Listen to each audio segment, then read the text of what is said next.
Hola a todos, buenas tardes. Muchas gracias por participar de este webinar en el Día Mundial de la Concientización del Virus del Papiloma Humano.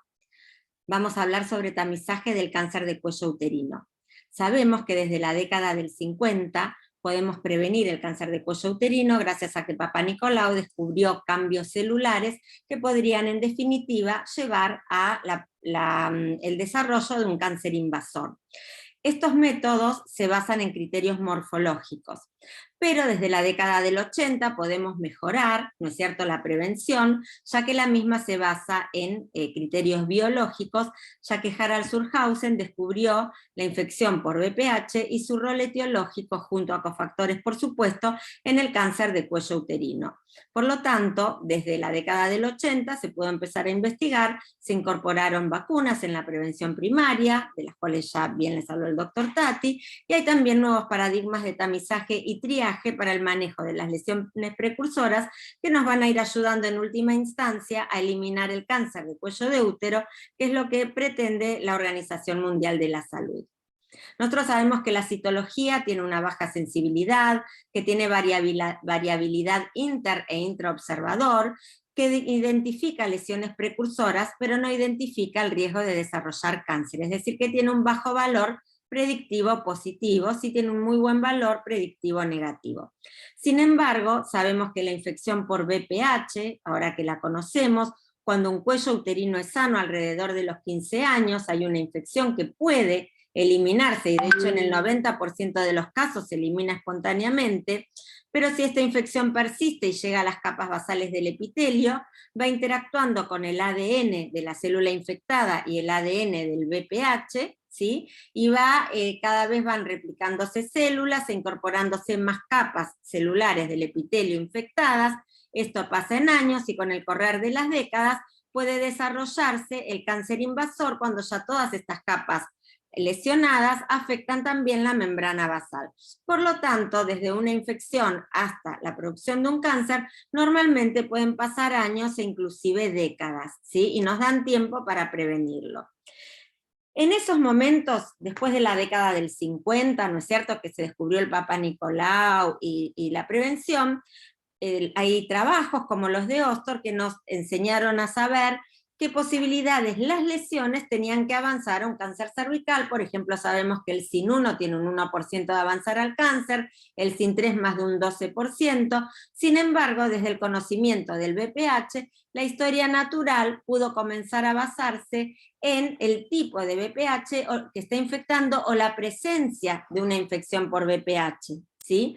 Entonces, por ejemplo, sabemos que un VPH 16 puede persistir aproximadamente 3 años, que un VPH 18 también puede persistir 3 años, tal vez un poquito menos que el 16, otros tipos de VPH también persisten, y la paciente VPH negativa, ¿no es cierto?, el riesgo de desarrollar SIN3 a los 3 años es muchísimo menor. Sin embargo, con cualquier tipo de infección por VPH, el riesgo de SIN3 realmente existe, y más con los tipos 16 y 18.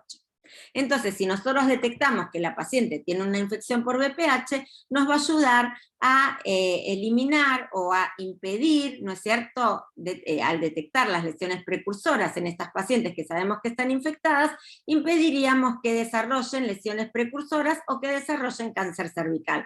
Veamos en Argentina, vean del lado izquierdo, cómo tenemos el 16 y el tipo 18 en casi el 80% de los cánceres de cuello de útero, pero le siguen por todos estos tipos, ¿sí?, que todos son detectados tanto por la captura híbrida, que detecta 13 tipos de VPH de alto riesgo, como con el test de Covas, que identifica 14 tipos de VPH de alto riesgo y genotipifica 16 y 18. Es decir, que estos dos test que tenemos acá, vean que para Argentina son muy, pero muy importantes y muy buenos.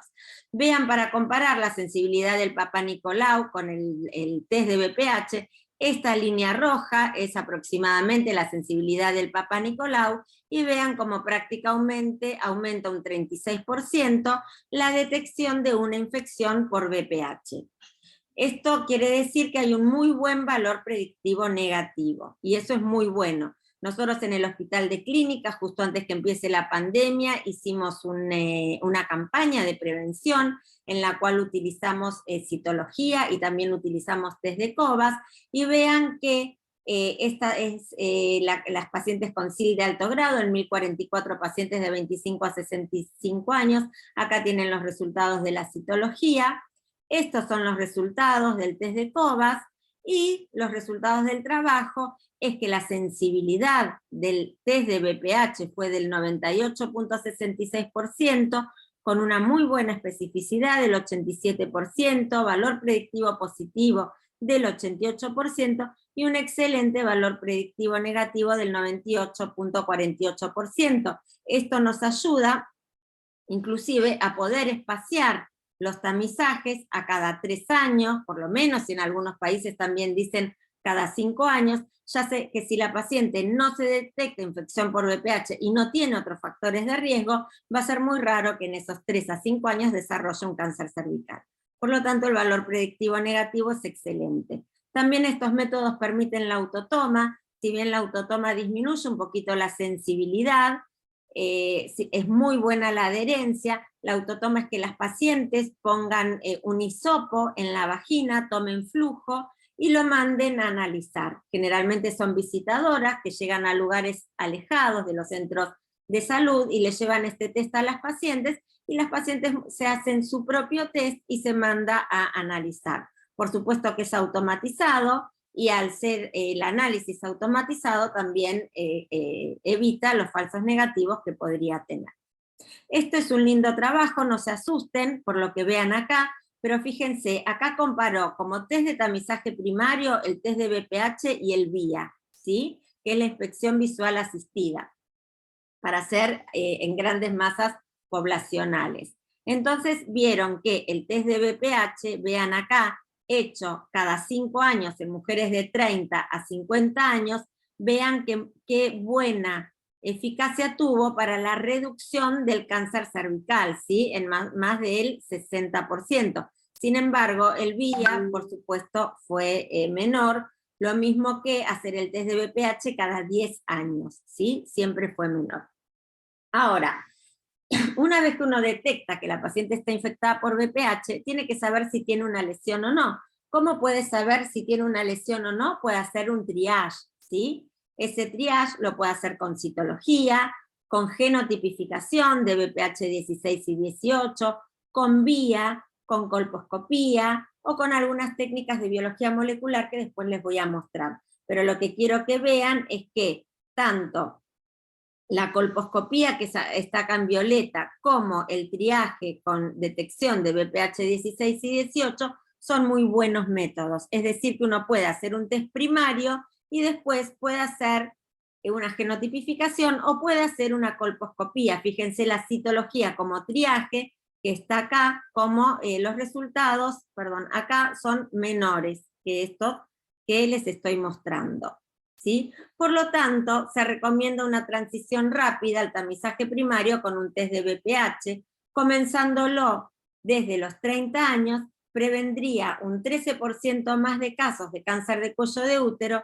que comenzando con la citología desde los 21 años. Y esto es un dato muy importante, publicado en JAMA en el año 2018.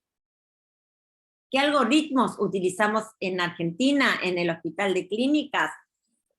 Nosotros recomendamos iniciar el tamizaje entre los 21 y 25 años. ¿Por qué nos basamos en esto? Porque estos son los datos de cáncer de cuello de útero por edad en Argentina, ¿sí? Entre los 15 y más de 75 años, y vean que los cánceres de cuello uterino empiezan a aumentar mucho acá, ¿sí? Entre los 20 y 29 años, acercándose más entre los 25 a 29. Por lo tanto, mientras empecemos con citología entre los 21 y 25 años, nos parece muy bien, ya que la edad media del CIN3 son 29 años. Y ustedes saben que el CIN3 hay que sacarlo por técnicas de resección que puede afectar la fertilidad, que si la edad media es 29, a los 25 o antes ya hay CIN3, son pacientes que pueden volver a tener un SIL de alto grado y necesitar una nueva resección. por lo tanto son pacientes que pueden verse comprometidos su futuro obstétrico. ¿Cuándo nosotros recomendamos finalizar el tamizaje? Lo recomendamos entre los 65 y 69 años. ¿Por qué? Porque vean que acá, a partir de los 70 años, es cuando en Argentina empieza a disminuir la incidencia de cáncer de cuello de útero. Por supuesto que si las pacientes tuvieron alguna lesión previa, y pongámosle que a los 60 años tuvieron un cono, estas pacientes tienen que seguir controlándose durante 25 años, es decir, que se corta el tamizaje, pero no tienen que haber tenido un diagnóstico de SIN2 más en los últimos 25 años, ser inmunocompetentes, no tener una nueva pareja sexual, por supuesto en los últimos años que tienen un riesgo de una nueva infección, y otros factores a considerar por el médico. También hay que se suspende esa edad si es que tienen en los últimos 10 años un tamizaje negativo, que serían 2 test de Papá Nicolau negativo, de 2 test de BPH negativos realizados cada 5 años, o 3 citologías consecutivas negativas realizadas cada 3 años. Los intervalos de tamizaje entre los 21 y 24 años serían con citología sola o citología con colposcopía, uno, otro al año, y después cada 3 años. O entre los 25 y 74 años, con un test de BPH primario, seguido con un triaje de ser positivo, cada año si el test es positivo, o cada 3 a 5 años si el test es negativo. Y si es citología solo con colposcopía, porque no se cuenta con el test de BPH, sería cada 3 años. Es decir, que el tamizaje tiene que adecuarse a las posibilidades técnicas, a la evaluación del médico y al historial de tamizaje y otros factores de riesgo de cada paciente que nosotros tengamos frente a nosotros. Este es el otro método de triaje que les dije que les iba a contar, que es la tinción dual, que es P16, que tiñe el citoplasma de marrón, que es una proteína que regula el ciclo celular e induce el arresto celular en condiciones normales, es una proteína supresora de tumores, y por supuesto que si la célula no puede detener su ciclo celular y se está replicando anormalmente, la P16 va a ir aumentando, y la vamos a ver aumentada y va a teñir el citoplasma. Y el Ki67, que es un marcador nuclear de proliferación celular que tiñe el núcleo de color rojo. Es muy fácil ver, es más fácil ver que la hematoxilina eosina esto, y si en una misma célula hay citoplasma marrón y núcleo rojo, es decir que esta paciente tiene la tinción dual P16Ki67 positiva, y es una paciente que tiene una infección transformante. Si la infección es transformante, quiere decir que está en vías de ir a la invasión, a la progresión, ¿sí? Entonces es un muy buen método de triaje. Este es un desempeño del test de BPH que se hizo en el estudio Estampa, y que también está por publicarse. Los datos se presentaron en el último Congreso Internacional de la Sociedad Internacional de Papilomavirus en el año 2021, y la performance, ¿sí?, de la colposcopía como test de triaje para las pacientes BPH positivas, vean que tuvo una sensibilidad entre los 30 y 49 años de un 95%, baja la especificidad al 54%, y una sensibilidad del 79% entre los 50 y 65 años. Por lo tanto, la colposcopía en pacientes BPH positivas realmente es un test de triaje sumamente valioso. ¿Y qué algoritmos recomendamos nosotros? Si es que se puede hacer test de BPH, lo haríamos. Si es negativo, lo repetimos cada 3 a 5 años, ¿sí? Cada 3 años en pacientes con antecedentes de tratamientos por SIL de alto grado o con factores de riesgo. Si no, se puede repetir cada 5 años. Si es positivo, hacemos triage con colposcopía. Vieron que la performance fue muy buena y nosotros tenemos muy buena formación en colposcopía. Si es negativa, pero el test de BPH fue positivo, lo repetimos en 1 año. Si vuelve a ser positivo, se hace colposcopía.